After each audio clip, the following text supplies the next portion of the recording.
दोस्तों, अक्सर देखा जाता है ना कि हम कलर्स को लेके फोटोग्राफी में बहुत ज़्यादा चिंतित रहते हैं, बहुत ज़्यादा सोचते हैं। पर क्या आपको पता है कि ये जो कलर्स की जो डिस्टॉर्शंस होती है, जो कलर्स में जो चेंजेस होती है, कलर्स को लेके जो हम इतना परेशान होते हैं, वो क्यों होता है? वो होता है आपकी लाइट सोर्स के लिए। क्योंकि फोटोग्राफी अगर करनी है तो हमें एक चीज की बहुत ज्यादा अहमियत देना है, वो है CRI ऑफ द लाइट्स, यानी colour rendering index of that particular light. ये जानना बहुत जरूरी है, ये समझना बहुत जरूरी है। CRI होता क्या है?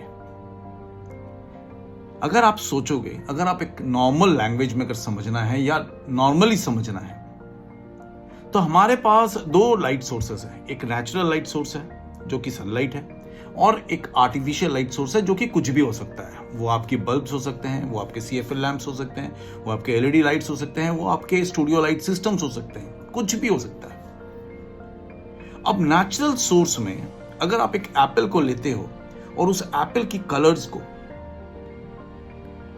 आपको उस एप्पल्स की कलर आपको रेड दिखता है, वो एक पर्टिकुलर रेड है। पर जैसे ही आप उस एप्पल को एक टंगस्टन लाइट के अंदर, आर्टिफिशियल लाइट के अंदर उसको देखते हो, तो उसके कलर्स में आपको चेंज दिखती है। एक CFL लैंप के अंदर देखोगे तो उसमें दूसरी कलर लगेगी, एक LED लाइट के अंदर देखोगे तो उसमें दूसरी कलर लगेगी। फिर अगर आप अलग अलग LED लैंप्स यूज करते हो तो आप देखोगे कहीं ना कहीं कुछ वेरिएशंस ऑफ कलर्स हैं with that LED lights also. तो ये क्यों होता है? ये होता है क्योंकि हर लाइट्स की ना जो रिफ्लेक्टेंस है, जो लाइट्स जो थ्रो करती है, जो लाइट्स जो आती है, उसकी जो रिफ्लेक्टेंस है वो अलग अलग है। तो CRI एक स्टैंडर्डाइजेशन किया हुआ है लाइट्स की, जिसे हम परसेंटेज में कैलकुलेट करते हैं। अगर 50% के नीचे है किसी लाइट्स की CRI वैल्यू तो उसे हम बड़ा नॉर्मल सा लाइट बोलते हैं। 70 के ऊपर है तो गुड बोलते हैं, 90 के ऊपर है तो वो एक्सेलेंट कहलाता है।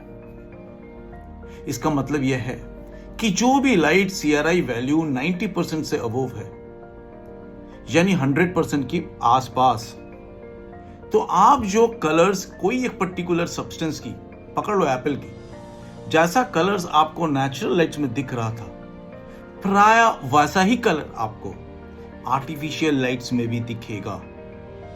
उसे हम CRI वैल्यूज बोलते हैं। तो ये बड़ा आसान सा चीज है। CRI वैल्यूज जो है, कलर रेंडरिंग इंडेक्स जो है, हर लाइट्स की अलग अलग रहती है, मेंशन हुआ रहता है, मैन्युफैक्चरर इसे मेंशन कर दिया जाता है। आप जब मार्केट में जाते हो ना लाइट्स चुनने के लिए, तो आप रेट एक बहुत इंपॉर्टेंट फैक्टर होता है, जिसे देख के आप बनाते हो अपना या चुनते हो अपने लाइट्स को। या आप देखते हो कि अपने अच्छे फोटोग्राफर्स कोई अगर है, आपके सीनियर्स कोई है, अगर कोई पर्टिकुलर लाइट यूज करो तो आप उसे फॉलो करने लग जाते हो। पर दोस्तों, मेरे ख्याल से आपको इस चीज के बारे में भी जानकारी होनी चाहिए। लाइट्स जो है, जो आपके कलर्स जो मिलती है लाइट से, वो कलर्स जो है कितना एक्यूरेट दे सकता है, वो डिपेंड करता है आपके लाइट सोर्स पे, ना कि फोटोशॉप पे। तो अगर आपका लाइट सोर्स है तो आपको कम से कम टाइम बिताना है फोटोशॉप में या पोस्ट प्रोडक्शंस में, क्योंकि आपका कलर अगर CRI वैल्यू अगर लाइट की 90% से अबव है तो ये आपकी कलर्स प्राय नेचुरल लाइट सोर्स जैसे ही होगा। तो आपको करेक्शंस मिनिमम रिक्वायरमेंट है, तो इसे CRI बोला जाता है। आशा करता हूं आप समझ गए होंगे। और इसके बारे में अगर विविधता से देखना है, अगर आपको डिटेल में देखना है, तो काइंडली मेरे YouTube चैनल को फॉलो कीजिएगा, जो कि अनूप गुहा है। कुछ नहीं, सिंपल अनूप गुहा।